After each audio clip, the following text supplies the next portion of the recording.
저희들의 인생 가운데 산조 받을 때가 있죠.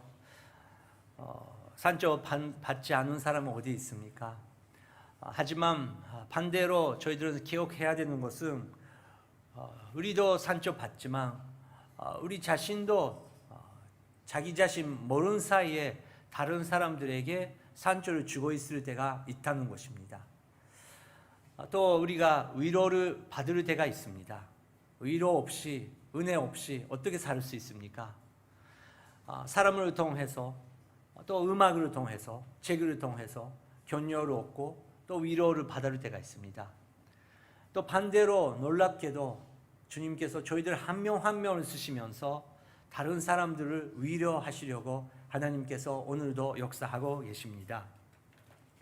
이 세상에 살면서 저희들은 왜 이런 산조가 있을까?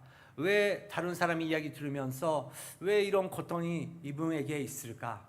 왜 이렇게 복잡한 세대에 또 세계에 살고 있을까? 그렇게 고민할 때가 있습니다. 우리는 하나님을 모르면 그 어려움, 그 고민 가운데 답이 없이 그냥 살아가게 되겠습니다. 하지만 오늘은 예수님께서 비유를 통해서 하나님을 믿고 있는 사람들에게 어떤 희망이 있고 또 우리가 이런 세상에서 어떻게 살아나가야 되는지 비유를 통해서 예수님께서 말씀을 하고 계십니다. 먼저 24절부터 27절까지 같이 읽겠습니다. 예수께서는 또 다른 비유를 들어 말씀하셨습니다. 하늘나라는 어떤 사람이 자기 밭에 좋은 씨를 뿌린 것에 비유할 수 있다. 그런데 사람들이 모두 자고 있는 동안 원수가 와서 밀 가운데 가라지를 뿌리고 도망갔다. 밀이 줄기가 나서 열매를 맺을 때에 가라지도 보였다. 종들이 주인에게 와서 말했다. 주인님께서는 밭에 좋은 씨를 뿌리지 않으셨습니까? 그런데 도대체 왜 저 가라지가 어디에서 생겨났습니까? 네, 예수님께서 또 다른 비유를 들어 말씀하셨습니다. 하늘나라는 어떤 사람이 자기 밭에 좋은 씨를 뿌린 것에 비유를 할 수 있다. 하늘나라에 대한 비유인 것 같습니다. 비유이죠. 하늘나라, 텐노미꾸니, 킹덤 오브 헤븐, 하늘나라라는 단어도 우리가 아는 것 같기도 하고 자세히 모르는 또 이런 세계입니다. 여러분, 하늘나라가 어떻게 설명할 수 있습니까? 예수님께서 하늘나라를 위해서 가르치기 위해서 이렇게 설명하신다는 것입니다. 근데 저희들이 이거를 보면 열심히 일을 하시는 사람이 있는데 열심히 그렇게 일을 하는데 또 그 밀이 필요한데 그 가라지가 생겼다. 그런 문제가 생기는 것이죠. 그래서 26절을 보면 밀이 줄기나 나서 열매를 맺을 때 가라지도 보였다.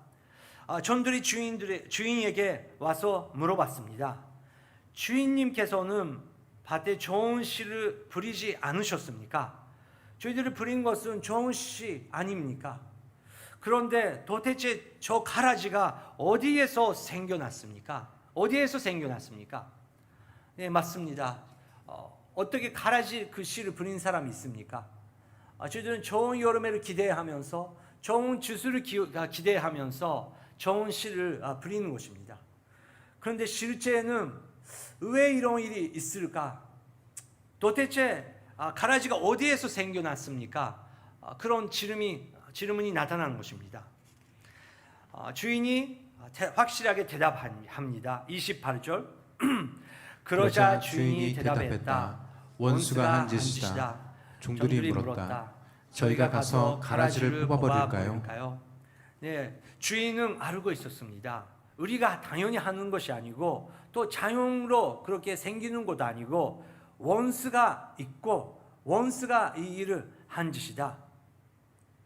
그것을 듣고 전들이 그러면 저희들이 가서 그 가라지를 뽑아버릴까요? 그렇게 말하는 것입니다. 29절 주인이 이렇게 대답했습니다. 주인이 대답했다. 아니다. 가라지를 뽑다가 밀까지 뽑을 수 있으니. 네, 이것은 굉장히 중요한 그 구절입니다. 아니다. 가라지를 뽑다가 밀까지 뽑을 수 있다. 나중에 예수님께서 직접 이 비유에 대해서 설명하십니다. 근데 여러분, 이 좋은 씨, 그리고 가라지, 그리고 밭, 모든 것은 이유가 또 의미가 있는데 이거 하나하나가 어떤 의미가 있습니까? 그리고 저희들의 인생 가운데 오늘 여러분들이 갖고 계시는 그 문제에 대해서 예수님께서 말씀하시는 이 비유는 어떤 의미가 있습니까? 기다리라고 가라지를 뽑다가 밀까지 뽑을 수 있으니 30절 읽겠습니다. 주수할 때까지 둘 다 함께 자라도록 내버려 두어라. 주수 때 내가 일꾼들에게 먼저 가라지를 모아 단으로 묶어 불태워 버리고 밀은 모아내 곡간에 거꾸어 드리라고 하겠다. 네, 예수님께서 주수할 때까지 우리가 기다려야 된다. 나의 방법이 있다. 예수님께서 결정하시는 또 우리가 따라가야 되는 예수님의 그 방법 그리고 방식이 있다는 것입니다. 이것은 어떤 의미가 여러분 있습니까? 마태는 자세히 예수님의 그 설명을 기록해 줬습니다. 36절 읽겠습니다. 그러고 나서 예수께서는 무리를 떠나 집으로 돌아가셨습니다. 제자들이 예수께 와서 말했습니다. 밭에 난 가라지 비유를 설명해 주십시오. 네, 그 제자들도 이해할 수 없었던 게 얼마나 감사한 일이죠. 저희들도 읽으면서 이해 못하는 게 많이 있는데, 야, 예수님 그 비유를 직접 들었던 그리고 예수님이랑 같이 있었던 그 제자들도 이해 못했었던 거구나. 제자들이 예수께 와서 말했습니다. 밭에 난 가라지 비유를 설명해 주십시오. 여기서 예수님께서 설명하기 시작하십니다. 여러분, 좋은 씨, 밭, 하늘나라 자녀, 그리고 그런 그 가라지, 어떤 뜻이 있습니까? 이게 굉장히 중요한 건데, 요즘에 그 이단 문제가 심각합니다. 유감스럽지만 이제 앞으로 더욱더 심각한 이단 카르트 문제가 생길 것입니다. 근데 이단들이 사용하는 구절의 하나가 여기죠. 바로 여기죠. 이단들은 왜 저렇게 열심히 전도할까요? 사명감이 있기 때문에 그렇습니다. 또 훈련받고 있기 때문에 그렇습니다. 근데 어떤 것을 가지고 훈련 받습니까? 성경 말씀입니다. 우리는 좋은 시고 우리는 좋은 밀이고 그 요즘에 다 보라 그 교회들 기독교 교회들 그것이 가라지다. 그래서 우리가 거기에 가서 불쌍한 사람들을 구원해야겠다. 그런 사명감을 가지면서 그 이단들을 들어오는 것입니다. 그래서 이 비유는 어떤 의미가 있는지 우리가 알아야 됩니다. 또 이단이 아니라도 교회 안에서도 이 비유를 쓰면서 문제가 생길 때가 있습니다. 이 밭은 교회고 교회 안에 좋은 사람이 있고 나쁜 사람이 있고 밀이 있고 가라지 있고 그래서 우리는 그 사람을 조심해야 된다. 그렇게 말할 때가 있다는 것입니다. 그런데 예수님께서 직접 어떤 설명을 하셨습니까? 37절부터 39절 읽겠습니다. 예수께서 대답하셨습니다. 좋은 씨를 뿌린 사람은 인자다. 밭은 세상이고 좋은 씨는 하늘나라의 자녀들을 뜻한다. 가라지는 악한 자의 아들들이고 가라지를 뿌린 원수는 마귀다. 주수 때는 세상의 끝이며 주수하는 일꾼들은 천사들이다. 네, 예수께서 분명히 확실하게 명확하게 설명하고 계십니다. 좋은 씨가 있다. 좋은 씨를 뿌린 사람이 있는데 그것은 인자다. 하나님이시다. 예수 그리스도다. 오늘의 교회는 선교에 굉장히 그 중요성을 가지는 교회입니다. 근데 우리가 선교하는 교회 그리고 전도, 선교에 은사 있는 사람들은 저희들 선교사, 목회자도 비롯해서 조심해야 되는 부분이 있습니다. 처음은 겸손한 마음으로 시작했다가 그 많은 좋은 여름해가 생기면서 언젠가부터 선교는 내가 하고 있는 착각을 들 때가 있다는 것입니다. 그런데 여러분, 모든 선교의 시작 그리고 모든 선교의 마지막은 선녀님께서 하신다는 것입니다. 그런데 언젠가부터 우리는 우리의 힘이 들어가고 모든 여름에는 우리가 열심히 했기 때문에 그렇게 했다는 그런 마음이, 그런 태도가 생길 때가 있다는 것입니다. 그럴 때 무서운 것이 시작합니다. 사람들이 판단하기 시작합니다. 나는 이렇게 열심히 하고 있고 나는 이렇게 얼바는 여름에를 맺고 있는데 저 사람 뭐야? 그 사람 뭐야? 저 교회는 뭐야? 우리 교회만 너무 열심히 하고 있고 다른 교회는 어떻게 되고 있는 거야? 놀랍게도 그런 판단하는 너무너무 무서운 교만함, 그거야말로 여름해가 맺을 때가 있다는 것입니다. 좋은 씨가 있는데 좋은 씨를 부리는 분은 인자다. 하나님의 그 허락이 없으면 사도 바울조차 선교할 수 없었다는 것을 우리는 기억해야 됩니다. 그러면 받은 어디입니까? 예수님께서 받은 세상이라고 말씀하셨습니다. 교회가 아니고 온 세상이다. 온 세상에 좋은 씨를 부리는 분이 예수 그리스도고 좋은 씨는 하늘나라의 자녀들을 뜻하다. 하늘나라의 자녀들이 있다는 것입니다. 가라지는 그러면 누군가? 가라지는 악한 자의 아들이다. 악한 자가 있다는 것입니다. 그러면 가라지를 부린 원수는 누굴까요? 39절 가라지를 부린 원수는 확실하게 마귀다. 마귀라고 말하고 있는 것입니다.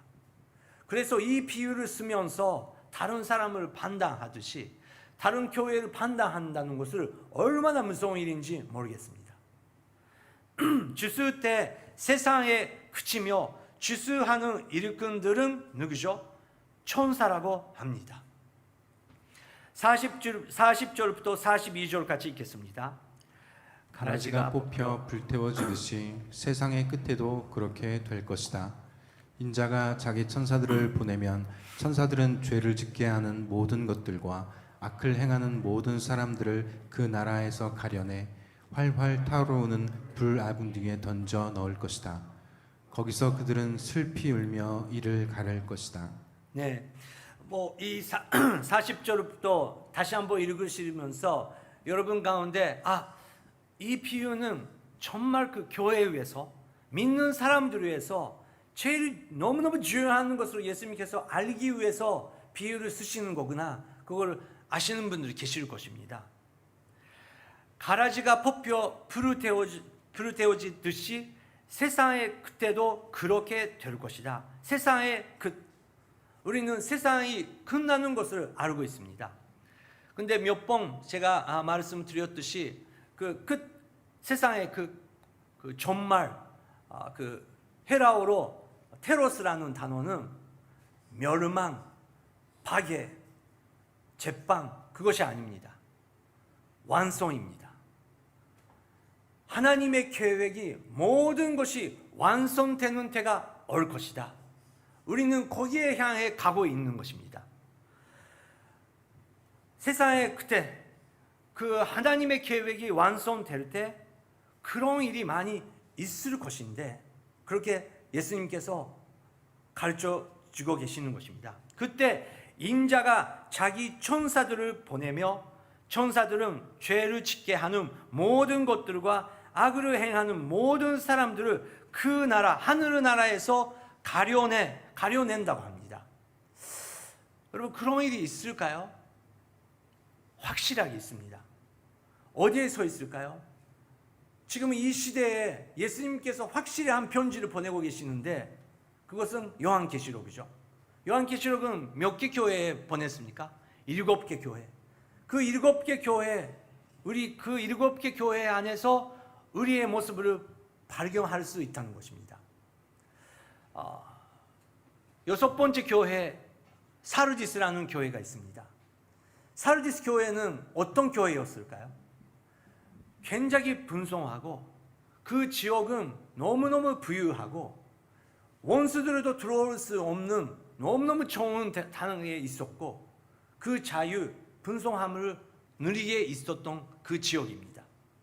근데 예수님께서 거기에 있는 사르디스 교회에 너희들은 사람들을 볼 때 생명이 있다고 생각하지만 내가 볼 때 사르디스 교회는 죽어 있다. 여러분 얼마나 무서운 일인지요. 사람이 많으면 여러분 부흥입니까? 교회 건물 아름다운 부흥입니까? 그게 아니다. 내 눈에는 어떤 교회가 살아있고 죽어 있는지 사람들은 판단할 수 없고 예수 그리스도 공연 안에서 그거는 판단하시겠다는 것입니다. 인자가 자기 천사들을 보내며 천사들은 죄를 짓게 하는 모든 것들과 악으로 행하는 모든 사람들을 그 나라에서 가려내 화루화루 타오르는 불 악은 위에 던져 넣을 것이다. 거기서 그들은 슬피 울며 이를 갈 것이다. 굉장히 무서운 구절입니다. 하지만 예수님께서 마지막에 그래도 소망이 있고 남는 자들이 있다. 43절 읽겠습니다. 그때 위인들은 자기 아버지의 나라에서 해같이 빛날 것이다. 귀 있는 사람은 들으라. 네, 그때 위인들은 자기 아버지의 나라에서 해같이 빛날 것이다. 저희들은 어떻게 우리가 하나님 앞에 위인이 될 수 있습니까? 저번에 우리가 로마서를 통해서 교제했듯이 오직 예수 그리스도의 보혈밖에 없다는 것은 우리 거의 다 알고 있을 것입니다. 근데 저희들은 거기서 다시 한번 우리가 생각해야 되는 것은 이 톡, 이 찬, 이 의미는 뭐냐? 그렇게 질문 받으면 우리는 뭐 거의 다 100점 받을 수 있는 만큼 답을 할 수 있습니다. 이 덕은 정말 저를 위해서 예수님께서 십자가에 못 박고 죽으신 그 몸을 병용한다. 이 잔은 예수님의 보혈을 병용한다. 그렇게 설명할 수 있을 것입니다. 근데 그것은 여러분 마치 애굽 땅에서 하나님의 은혜로 우리가 구원받은 그 시기입니다. 근데 거기서 약속의 땅에 들어가는 것이 아니었습니다. 거기서 죄가 있었던 사람들에게 하나님의 말씀을 하나님께서 허락해 주시고 예배 없었던 그 노예 생활을 하고 있었던 사람들에게 다시 한번 하나님을 예배할 수 있는 은혜를 주시는 것입니다. 거기서 광야의 생활이 시작하는 것입니다. 우리 이 세상에서 기독교인으로서 살아나가는 것은 마치 그런 광야의 생활입니다. 확실하게 거기서 하나님의 은혜로 출애굽을 했습니다. 그런데 약속의 땅에 들어갈 수 있는 사람은 모두 다 들어갔습니까? 아니었습니다. 그 사람들은 말씀이 있었습니다. 선교의 능력이 있었습니다. 기적을 봤습니다. 하지만 거기까지 들어갈 수 있도록 순종을 마지막까지 순종하는 사람들이 많지 않았다고 민수기를 통해서 우리는 경고를 얻을 수 있습니다. 요한계시록도 그렇고 모든 7개 교회가 완벽한 교회가 아니고 심판이 있다는 것입니다. 그리고 심판은 우리가 꼭 절대 할 수 없는 것이고 예수님께서 심판하신다는 것입니다. 여러분, 인간 처음부터 끝까지 마귀가 계속 유혹하는 부분 어디에 있습니까? 창세기 첫 번째로 보면 마귀가 아담들에게 유혹하는 그 유혹의 의미는 무엇입니까? 맛있는 과일입니까? 과일가 너무 맛있어서 유혹을 받았습니까? 아닙니다. 뭐가 선인지 뭐가 악인지 그거를 심판하는 것은 하나님의 권위 안에 있는데 너가 그거를 해도 된다. 하나님처럼 너가 심판하라, 재판하라. 얼마나 기분 좋은지. 너는 잘하고 있잖아. 너가 있으니까 이 교회가 가고 있잖아. 너가 있으니까 이 선교단체는 계속 갈 수 있는 거잖아. 그 무서운 그 교만한 마음으로 우리는 사람들을 판단하기 쉬운 존재라는 것입니다. 하지만 그 역할은 인자, 예수님밖에 사람을 심판할 수 없다는 것을 성경은 계속 말한다는 것입니다. 여러분, 오늘 아침 이 시간 다른 사람을 용서할 수 없는 분 계십니까?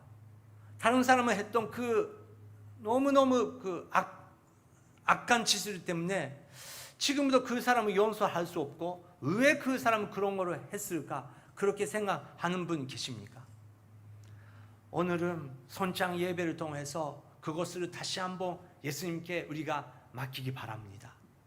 우리가 용서하겠다고 결심해 주시기 바랍니다. 그리고 성령의 능력을 얻고 그런 것이 문제가 아니고 예수님께서 바로 오시는데 그때가 지금 오고 있는데 우리가 그거를 바라보는 것이 아니고 우리가 한 사람 한 사람 해야 되는 중요한 역할이 있다는 것입니다. 그것을 예수님께서 또 가르치고 계십니다. 34절 우리가 죄송합니다. 마태복음 25장 31절 읽겠습니다. 인자가 그의 영광 가운데 모든 천사들과 함께 올 때 그의 영광의 보좌 위에 앉을 것이다. 인자 예수님께서 그 영광 가운데 모든 천사들과 함께 오실 때 예수님께서 영광의 보좌 위에 앉을 것이다. 그 보좌는 어떠한 보좌입니까? 심판하는 보좌입니다. 거기에 우리는 건드릴 수도 없고 우리는 심판받은 존재이죠. 다른 사람은 절대 심판할 수 없는 죄인이라는 것을 우리가 기억하면서 우리는 선장을 받은 것입니다. 예수님께서 모든 것을 영광 가운데 심판할 것입니다. 32절 33절 읽겠습니다. 모든 민족들이 그 앞에 모이게 되고 목자가 염소 중에서 양을 가려내듯이 인자는 그들을 둘러 갈라 양들을 자기 오른쪽에 염소를 그 왼쪽에 둘 것이다. 예수님께서 그렇게 심판하신다는 것입니다. 밀이랑 가라지는 비슷한데 다른다는 것입니다. 양이랑 염소는 비슷하지만 확실하게 심판받을 때가 있다는 것입니다. 그래서 오른쪽에 있는 사람들에게 예수님께서 축복하시면서 말씀하십니다. 34절 그때 왕이 오른쪽에 있는 사람들에게 말할 것이다. 이리 와서 세상의 창조 때부터 너희를 위해 마련해 두신 나라를 상속하라. 네, 너희를 위해 마련해 주신 나라를 상속하라. 거기에 들어가라. 예수님께서 축복하시면서 그렇게 우리를 축복하신다는 것입니다. 그런데 어떻게 그 심판 우리가 오른쪽으로 갈 수 있는 것입니까? 당연히 예수 그리스도 십자가, 예수님께서 저의 죄를 위해서 돌아가셨다, 죽으셨다라는 것을 믿는 사람들이 우리가 위인으로서 하나님께서 인정해 주십니다. 그런데 아까도 말씀을 드렸듯이 그거로 끝나는 거 아닌 것 같습니다. 거기는 시작이고 우리가 십자가를 지면서 우리가 가야 되는 길이 있고 이 세상이 아직 있다는 것입니다. 그래서 예수님께서 35절 이렇게 말씀하십니다. 35, 36 읽겠습니다. 너희는 내가 배고플 때 먹을 것을 주었고 내가 목마를 때 마실 것을 주었으며 내가 나그네 됐을 때 나를 맞아들였다. 내가 헐벗을 때에 옷을 입혀 주었고 내가 병들었을 때에 돌봐 주었으며 내가 감옥에 갇혔을 때에 나를 찾아 주었다. 네, 예수님께서 그 오른쪽에 있는 사람들에게 당신들은 이 세상에 있을 때, 내가 배고팠을 때, 내가 목마를 때, 내가 혼자 있을 때, 내가 아무것도 없을 때 너가 조용히 와서 나 예수를 도와줬다. 그렇게 여러분 우리에게 말씀을 하신다는 겁니다. 근데 언제 그거를 우리가 했을까? 당연히 그 생각이 될 것입니다. 여기에 나오는 사람도 그렇게 대답합니다. 36절부터 39절까지 읽겠습니다. 내가 헐벗을 때에 옷을 입혀 주었고 내가 병들었을 때에 돌봐 주었으며 내가 감옥에 갇혔을 때 나를 찾아 주었다. 그때 의인들이 대답할 것이다. 주여, 언제 주께서 배고프신 것을 보고 우리가 먹을 것을 드렸으며 언제 주께서 목마르신 것을 보고 우리가 마실 것을 드렸습니까? 언제 주께서 나그네 되신 것을 보고 우리가 맞아 드렸으며 언제 주께서 헐벗으신 것을 보고 우리가 입을 것을 드렸습니까? 언제 주님께서 병드시거나 감옥에 갇히신 것을 보고 우리가 찾아갔습니까? 네, 우리랑 비슷한 질문을 할 것입니다. 근데 여러분, 이것은 당연히 교회 안에서 우리는 역할이 있고 본사가 있고 한 분 한 분 맡으시는 본사가 있을 것입니다. 그것을 우리가 교회를 세우기 위해서 열심히 우리가 해야 됩니다.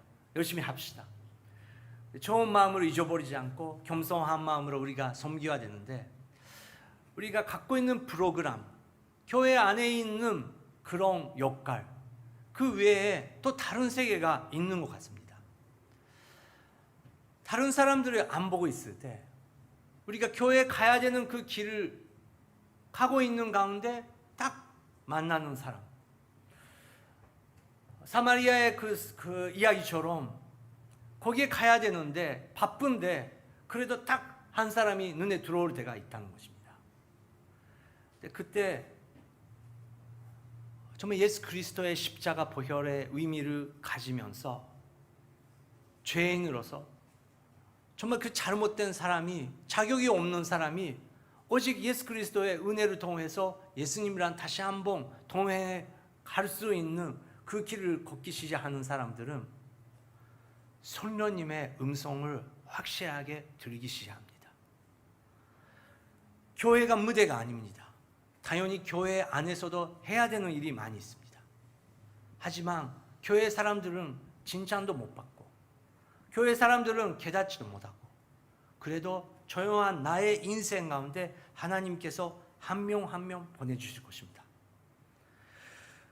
근데 성령님의 그 감동 있는 사람은 옛날이랑 다르게 이 사람을 섬겨야겠다, 이 사람을 사랑해야겠다, 이 사람이랑 같이 시간을 보내야겠다, 그런 마음으로 행동하기 시작한다는 것입니다. 그래서 40절 예수님께서 이렇게 대답하십니다. 읽겠습니다. 왕이 대답할 것이다. 내가 진실로 너희에게 말한다. 무엇이든지 너희가 여기 있는 내 형제들 중 가장 보잘것없는 사람에게 한 것이 곧 내게 한 것이다. 여러분, 가장 보잘것없는 사람이라는 게 어떤 의미가 있습니까? 보잘것없는 것처럼 보이는 사람, 우리 이 기독교라는 종교단체가 움직일 때 우리가 움직여야 되는데 이 사람이 있으면 약간 방해가 되고 침이 되는 사람, 여기에 있어도 뭔가 의미가 없는 것처럼 느낀 사람, 여러분, 그런 분이 보잘것없는 사람이 아닙니까? 교회뿐만 아니라 세상에 나가서도 우리가 얼마나 세상적인 가치관으로 살고 있습니까? 근데 예수님께서 보잘것없는 사람에게 한 것이 곧 내게 한 것이고, 그 사람들은 나의 오른쪽으로 오라고 예수님께서 말한다는 것입니다. 우리가 다시 한번 성령님을 통해서 다시 한번 회복이 필요한 부분, 정말 부흥이 필요한 부분, 사람이 많이 모인다는 건 아니고 나의 마음입니다. 내가 사실은 보잘것없는 사람이었는데 내가 바로 버림당하고 보잘것없는 사람이었고 제일 무서운 존재고 제일 어두운 존재고 제일 존재인데 그걸 깨닫게 되고, 나 같은 사람 위해서 예수님께서 십자가 위에서 죽으셨다라는 것을 우리가 잊어버리면 모든 것이 그냥 종교 행위가 돼버린다는 것입니다. 우리가 그 마음에 우리 마음에 그 눈물이 있고 예수님의 그 손으로 잡을 수 있으면 확실하게 그 한 명을 버릴 수 있고 예수님의 마음으로 그 사람을 섬길 수 있다는 것입니다. 하지만 반대편에 있는 사람들에게 예수님께서 말씀하십니다. 41절부터 42절 읽겠습니다. 그러고 나서 왕은 왼쪽에 왼쪽에 있는 사람들에게 말할 것이다. 이 저주받은 사람들아, 내게서 떠나 마귀와 그의 부하들을 위해 마련된 영원한 불 속으로 들어가라. 너희는 내가 배가 고플 때에 먹을 것을 주지 않았고 내가 목마를 때에 마실 것을 주지 않았다. 44절, 내가 나그네 43절도요. 네. 내가 나그네 됐을 때 너희는 나를 맞아들이지 않았고 내가 헐벗었을 때에 입을 것을 주지 않았다. 내가 병들고 감옥에 갇혔을 때에 너희는 나를 보살펴 주지 않았다. 네.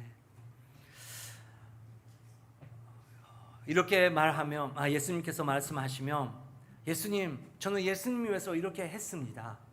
그리고 예수님께서 그렇게 나타나시고 예수님을 도와줘야 된다면 저는 모든 것을 했었을 것입니다. 나는 나대로 했었습니다. 그렇게 대답할 것입니다.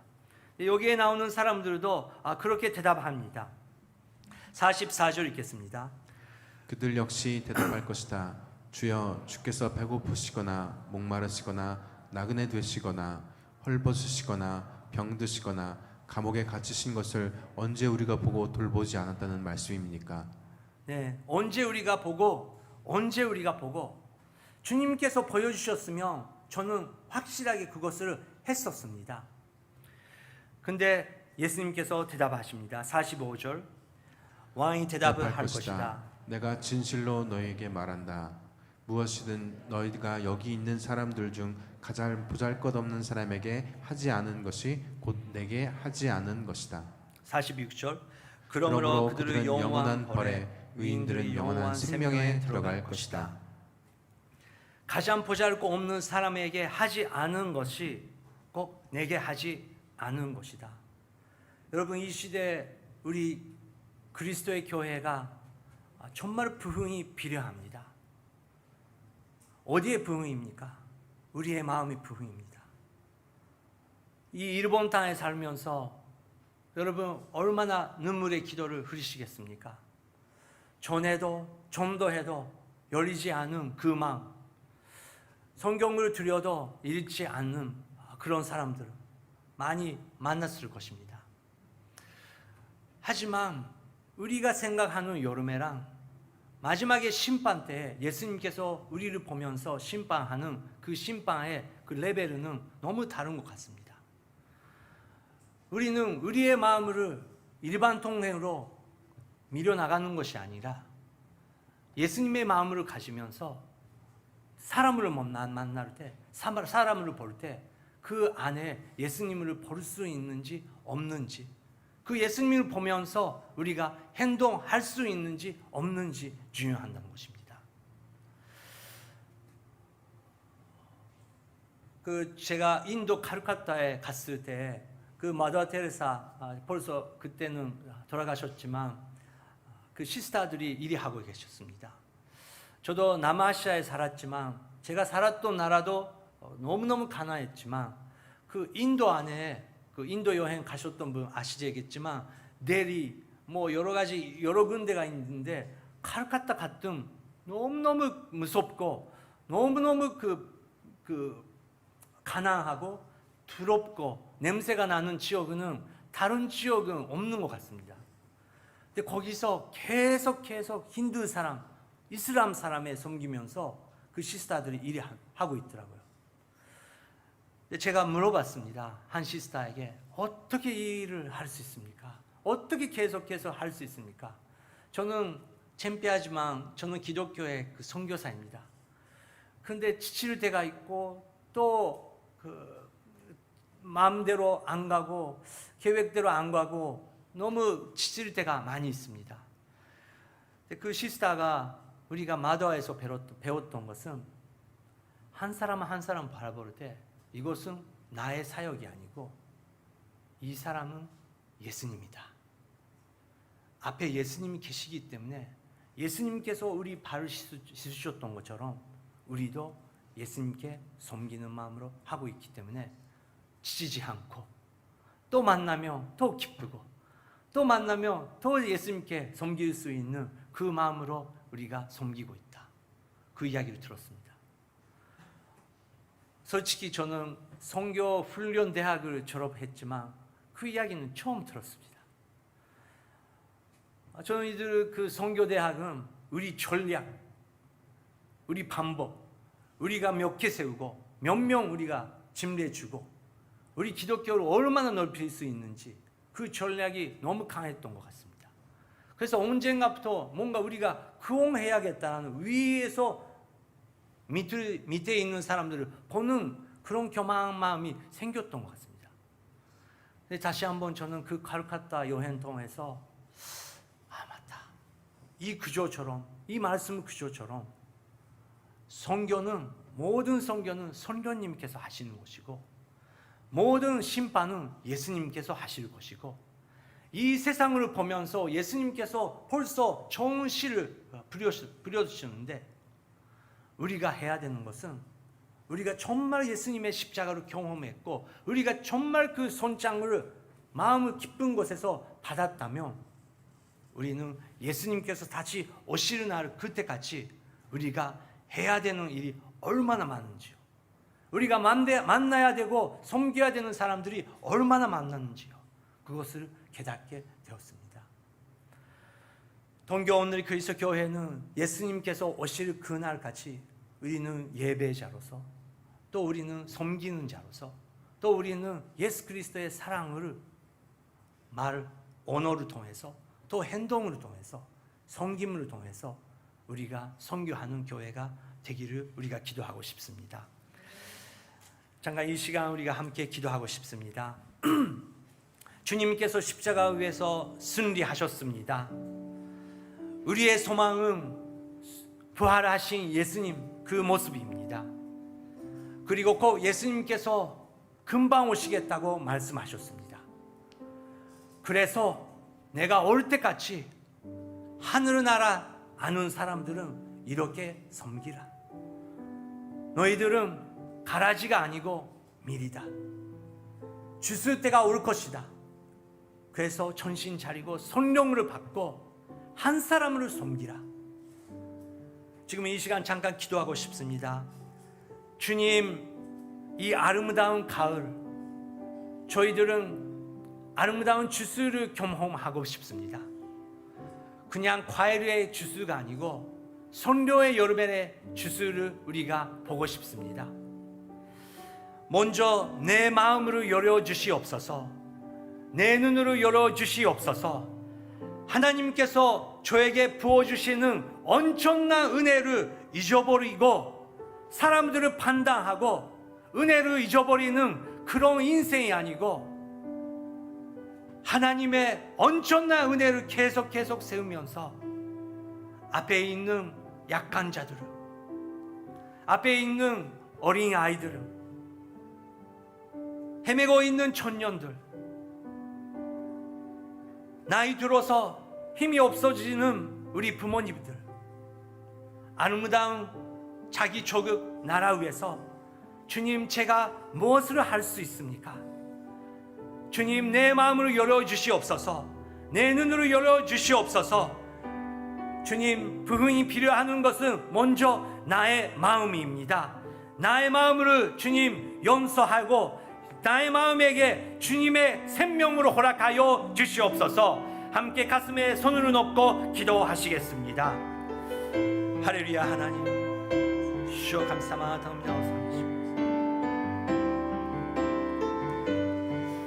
主よ、私たちが世界を見るとき、人々を見るとき、聖霊の目によってイエス様に仕える心で仕えていくことができますように。仕えられるために来たのではなく、私は人に仕えるために来たんだとおっしゃられたイエス様のそのリーダーシップに私たちが学ぶことができますように、私たちに聖霊の命をもう一度回復させてください。성령님이여 동교원들의 그리스도 교회 우리 한 명 한 명에게 성령의 부흥을 허락하여 주시옵소서. 성령의 여름에를 보고 싶습니다. 사랑, 평강, 기쁨, 주님 그 마음을 다시 한번 허락하여 주시옵소서. 또 한 가지만 기도하겠습니다. 보잘것없는 나를 구원하시는 하나님께서 이제 성령의 눈으로 세상에서 보잘것없다고 버림을 당하는 사람들을 보여주실 것입니다. 네가 그 사람에게 갈 수 있겠냐? 네가 그 사람을 섬길 수 있겠냐? 나의 손, 나의 마음, 나의 입이 되며 그 사람을 섬길 수 있겠냐고 예수님께서 그 한 명을 보여주실 것입니다. 주님, 이 10월달 저에게 한 명을 허락하여 주시옵소서. 한 명 만나게 하여 주시옵소서. 그리고 예수님의 마음으로 다른 사람을 하나도 모르지만 예수님만 바라보면서 조용히 그 사람을 섬기겠습니다. 주님, 그 한 사람을 만나게 하여 주시옵소서. 한 사람을 구하면서 기도하시겠습니다. 성령님이여, 예수님께서 오시는 그 날까지 저희들은 해야 되는 일이 많이 있는 것을 믿습니다. 주님, 티벳 나라 주님께서 축복하여 주시옵소서. 네팔 나라 주님께서 축복하여 주시옵소서. 주님이 이 동경 땅에 주님 새 사람을 만나게 하여 주시옵소서. 그리고 우리가 알고 있는 벌써 인간관계 가운데서 우리가 섬기고 우리가 같이 울고 같이 기도하고 같이 섬겨야 되는 한 사람이 있다고 주님 믿습니다. 겸손의 마음을 허락하여 주시옵소서. 주님, 우리가 함께 섬기면서 겸손히 서로 섬길 수 있는 그런 하나님의 나라를 만들어 나갈 수 있도록 성령님이여 역사하여 주시옵소서. 주님 도와주시옵소서. 예수님께서 말씀하셨습니다. 그때 의인들은 자기 아버지의 나라에서 해같이 빛나를 것이다. 귀 있는 사람은 들으라.